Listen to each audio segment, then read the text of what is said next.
শিল্পের জাদুকাঠির জাদুকরকে বিদায়, শোকে স্তব্ধ সাংস্কৃতিক অঙ্গন। বাংলাদেশের শিল্প সংস্কৃতির আকাশ থেকে খসে পড়ল এক উজ্জ্বল নক্ষত্র।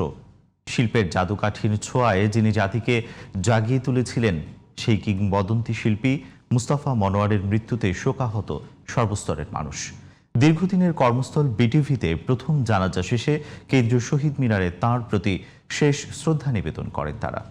আব্দুল্লাহ খান মুন্নার রিপোর্ট।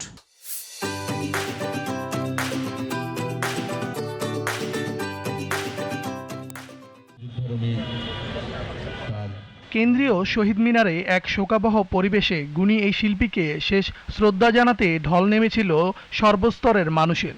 রাজনৈতিক, সামাজিক ও সাংস্কৃতিক অঙ্গনের বিশিষ্ট ব্যক্তিবর্গ এবং সাধারণ মানুষ পুষ্পস্তবক অর্পণের মাধ্যমে এই শিল্প সাধককে শেষবারের মতো সম্মান জানান।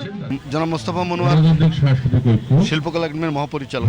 তিনি মহাপরিচালক থাকা অবস্থায় এদেশে প্রথম এশিয়ান বিএনএল তিনি সৃষ্টি করেন এবং এদেশের শিল্পীদের মর্যাদা রক্ষার জন্য তিনি অনেক কাজ করেছেন। বাংলাদেশের পাপেট বা পুতুল নাচ শিল্পকে আধুনিক রূপ নেয়ার নেপথ্যে ছিলেন মুস্তাফা মনোয়ার। চিরায়ত এই লোকজ মাধ্যমকে তিনি আন্তর্জাতিক মানে উন্নীত করেছেন। শুধু তাই নয়, হাজারো নবীনের মাঝে তিনি পুতুল নাচের শৈল্পিক সত্তা ও জীবনবোধের দীক্ষা দিয়েছেন। দক্ষতা এবং ভাবনা দিয়ে, শিল্পস্রষ্টা দিয়ে তারা টেলিভিশনকে এক নতুন উচ্চতায় নিয়ে গেলেন। পাপেট নিয়ে তিনি যে গুরুত্বপূর্ণ কাজ করেছেন, একটা আধুনিকতা দিয়েছেন পাপেট শিল্পকে, সেটা কোনোদিন ভোলার নয়। সঙ্গীতে, নৃত্যে, ছবি আঁকায়, নাটকে সর্বত্র অবদান। চিত্রশিল্পী মোস্তফা মনোয়ারের মৃত্যুতে গভীর শোক ও দুঃখ প্রকাশ করেছেন সংস্কৃতি প্রতিমন্ত্রী। বলেন, আগামী প্রজন্ম তার জীবন ও কর্ম থেকে অনুপ্রেরণা নিতে পারে।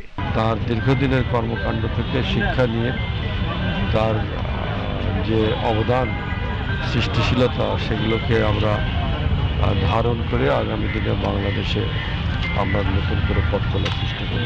শহীদ মিনারে শ্রদ্ধা নিবেদন শেষে মোস্তফা মনোয়ারের দ্বিতীয় জানাজা অনুষ্ঠিত হয় ঢাকা বিশ্ববিদ্যালয়ের কেন্দ্রীয় মসজিদে। পরে চারুকলায় নেওয়া হয় শিক্ষার্থীদের শ্রদ্ধা নিবেদনের জন্য। শ্রদ্ধা ও রাষ্ট্রীয় আনুষ্ঠানিকতা শেষে বনানী কবরস্থানে চিরনিদ্রায় শায়িত হন কিংবদন্তি শিল্পী মোস্তফা মনোয়ার। আব্দুল্লাহ খান মুন্না, জিটিভি নিউজ, ঢাকা।